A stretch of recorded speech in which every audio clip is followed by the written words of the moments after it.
Hello everyone मु बर्तमान अच्छी पहाड़ पालहाट मंत्रा पाखे सामने देखो ये पालहाट मंत्रा डाण पटे से पहाड़ जगन्नाथ मंदिर साइड रे गोटे रास्ता अच्छी आउ एनएच रु भुवनेश्वर कटक एनएच रु मात्र 150 मीटर डिस्टेंस रे गोटे बढ़िया प्लॉटिंग प्रोजेक्ट अच्छी मात्र 3टा प्लॉट होची। चलते बर्तमान आपको एक्जाक्ट प्लॉट देखी दूची।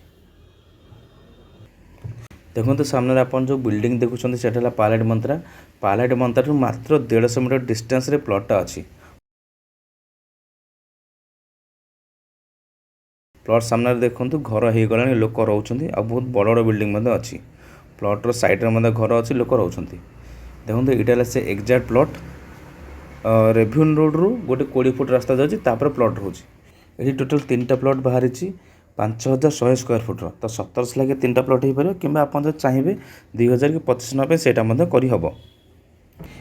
ये आपंकर येलो जोन रोचे घर बाड़ी हो जाए आप चाहिए यहाँ बैंक फाइनान्स करें।